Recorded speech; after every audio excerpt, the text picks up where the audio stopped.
Welcome back. GRO Community, a vital resource to help our boys in the community, may have to scale back on its services if it loses a partnership with its insurance company.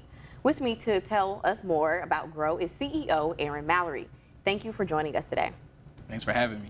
Well, could you first tell us what is the mission of GRO Community? Yeah, our mission is molding boys and healing broken men. Our specialty is that we provide mental health services, but particularly for boys and men, with a niche that we provide male practitioners and counselors to fill that void.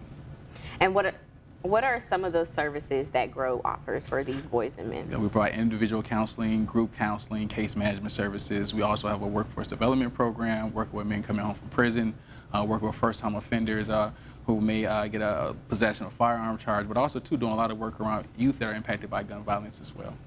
And what are some of the challenges that GRO Community faces?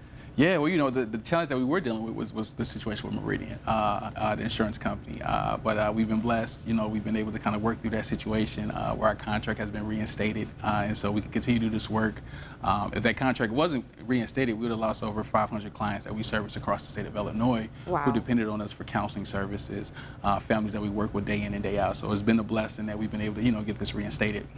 Well, congratulations on that reinstatement. What were some of those efforts that y'all, I guess, used to, you know, keep the contract going? Yeah, you know, first I got to give it to God. Like, you know, it was a lot of prayer. You know, I mean, we have a bi-weekly prayer every other Monday with the team where we just, you know, just been going to God. You know, two is that, you know, we've been really just doing a lot of just community organizing, just reaching out to different stakeholders, different elected officials in our different areas that we service, who has been really just helpful through this process. I got to give a shout out to CBA, Community Behavioral Health Association, one of our trade organizations that help community mental health centers.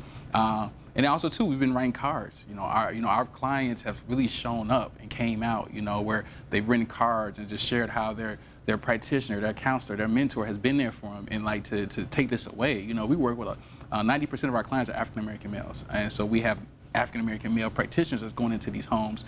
70% of the clients that we serve come from a single parent household. You know, so now having this positive male figure that's able to help with the mental health challenges and needs is something that's needed, and it's not a lot. Especially in areas like Peoria and Rockford, we came to these areas because one, a lot of the resources go to Chicago and they don't trickle down to these areas, and so we wanted to be intentional about how we can support the families out here as well. Such a beautiful blessing. Now, how can people support GRO Community? Yeah, well, you know, we always take prayers, number one, you know, just keep us lifted up in prayer as we do this work, as the things that we're trying to do. Two, you know, we always have opportunities on our website. Go to our website, grocommunity.org as well. You can kind of find whether it's volunteer opportunities, just kind of staying up to date on the things that we're doing. Yeah. Why did you start GRO Community? Yeah, well, I'll give you like the really quick story of it is that as a social worker, I would go into different spaces, and oftentimes I would be the only male social worker on the teams that I worked at. And I would go into homes, and moms would be like, "Hey, can you work with my other son? Can you work with my nephew?" Wow.